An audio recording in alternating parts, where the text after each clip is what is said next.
అది తీయమ్మా మూట ఇంతసేపు వేడిగా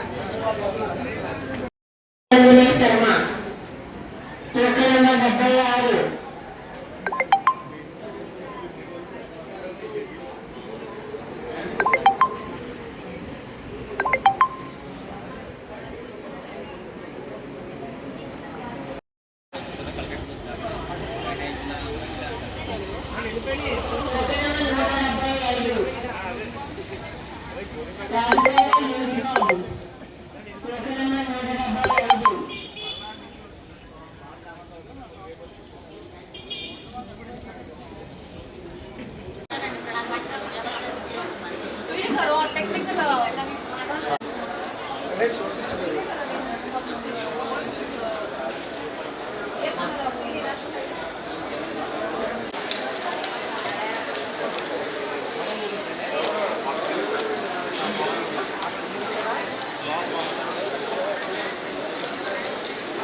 76 immediate reaction and that's walk over national hero 165. They are not going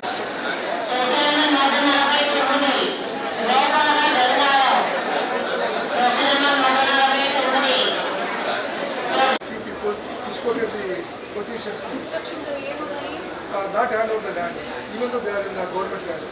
They are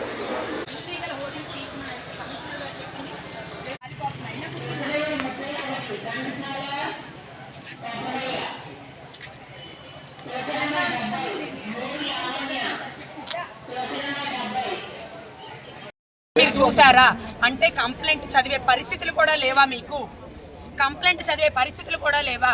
Kalyani heights RR Peta road ICICI bank ఎదురుగుండా complaint పెట్టాను, ఇందులో అది ఉంది. మీ కమిషనర్ గారు చెప్పిన మాటలే నిజాలా? ఆయన అంత చిత్తశుద్ధితో పని చేస్తున్నారా? ఆయన ఒక్క షాప్ ఎంక్రోచ్మెంట్ గురించే పెట్టిందని నా ముందు కంప్లైంట్ ఉండగా అబద్ధాలు ఆడాడమ్మా అంటే get her out, public nuisance కింద కంప్లైంట్ కేసు పెట్టండి అని అన్నావే. నా బాధ వినాల్సిన ఇది నీకు లేదా తల్లి? కలెక్టర్ అమ్మా, మా జిల్లాకి మ్యాజిస్ట్రేట్ అమ్మా నువ్వు. మా జిల్లాకి గుడ్ గవర్నెన్స్ అండ్ అడ్మినిస్ట్రేషన్ చూపించాల్సింది నువ్వు. ఒక వ్యక్తిగా, ఒక పౌరురాలిగా, ఒక ఫిర్యాదుదారునిగా వస్తే పట్టించుకోపోవడం నీకు ఇది ఎంతవరకు సమంజసం, ఎంతవరకు న్యాయం? నేనేమైనా ఉగ్రవాదినా? నన్ను తోసేయమన్నావు. నీ బెంచ్ దగ్గరికి వచ్చే అర్హత నాకు లేదా? బాంబులు వేసుకుని వచ్చానా? ఒక ఫైల్ వేసుకుని వచ్చాను నేనేమైనా కత్తులు వేసుకుని వచ్చానా? లేదే. కమిషనర్ గారు తప్పుడు పనులు చేస్తున్నారు, పొలిటికల్ ఇన్ఫ్లుయెన్స్ ఉంది, ఆయన ఎంక్రోచ్మెంట్లను ఎంకరేజ్ చేస్తున్నారు, ఆయన చెయ్యలేని పరిస్థితి అమ్మా. పైగా నేను అడ్రస్ చేసి చూడండి, to the chief ministers office అని అడ్రస్ చేసి నీకు తీసుకొచ్చి పీజీఆర్ఎస్లో ఇచ్చానే. నన్ను మెడగిట్టి పంపించేమని కేసులు పెట్టమంటున్నావే. నీకెంతవరకు న్యాయం? నీకెంతవరకు న్యాయం ఇది? కనీసం నేను ప్రొటెస్ట్కి కూడా రాలా, నినాదాలు చెప్పడానికి రాలా, ఏమీ పట్టుకుని రాలా, ఒక్కదాన్ని, ఒక్క మహిళని. ఎంతవరకు న్యాయం అమ్మా నీకు ఇది? డ్రైనేజ్ ఎంక్రోచ్మెంట్స్, ఫుట్పాత్ ఎంక్రోచ్మెంట్స్ అని చెప్పి జెడ్పీ కాంప్లెక్స్ దగ్గర, అలాగే ఆర్ఆర్పేట ఐసిఐసి బ్యాంక్ రోడ్లో ఉన్నాయండి.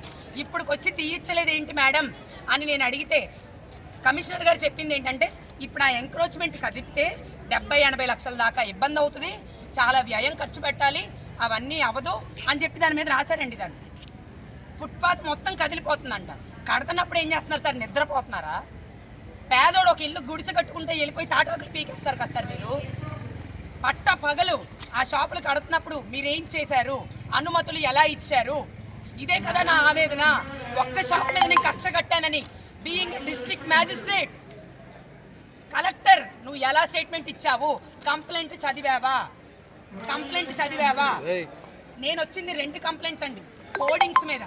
ఏదైతే నిన్న ఏప్రిల్ 6వ తారీఖున భారీ వర్షానికి పవన్ కళ్యాణ్ గారి హోర్డింగ్ పెట్టారో అది పడిపోయి, ఒక వెహికల్ పడిపోయి ఒక భార్యాభర్తలు ఇద్దరు ఇబ్బంది పడుతుంటే అవి ఫోటోలు తీసుకుని ఇల్లీగల్ హోర్డింగ్స్ తీర్చమని అడిగితే కమిషనర్ గారు చెప్పింది రెవెన్యూ ఫర్ మున్సిపాలిటీ హోర్డింగ్స్ అంట. అందుకని ఎక్కడ పడితే అక్కడ అన్యాయంగా పెట్టేస్తారా?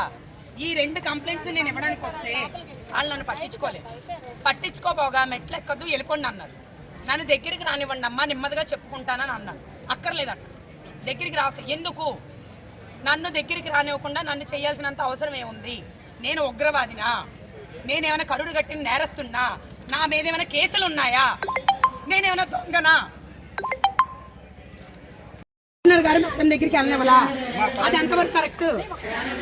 ఇది కరెక్ట్ కాదు, 100% కరెక్ట్ కదా. మీరు చేసేది కరెక్టా సార్? మీరు కోఆపరేట్ చేయాలి. మేము అన్నిసార్లు మేము చెప్పలేము. మీరు అలా చేస్తారు. మీరు రండి అమ్మా. కావాలని గీరుతున్నావా? చెప్పు. మీరు చేసేది అందరూ చూస్తున్నారు తల్లి, ఇక్కడ అందరూ చూస్తున్నారు మీరేం చేస్తున్నారు అన్నారు. కావాలని చేశారు సార్. కోఆపరేట్ చేయండి. నేను పక్క కూర్చుంటా అన్నా, నేను పక్క కూర్చుంటా అన్నా. కూర్చోండి, మీ నేను ఇంట్లో పక్క కూర్చోండి. కూర్చుంటా. ఇంట్లో ఎందుకు కూర్చుంటాను సార్? సమస్య ఉంటే ఇంట్లో ఎలా కూర్చుంటాను? సమస్య ఉంటే ఇంట్లో ఎలా కూర్చుంటాను భయ్యా? చెప్పండి మీరు అందరూ.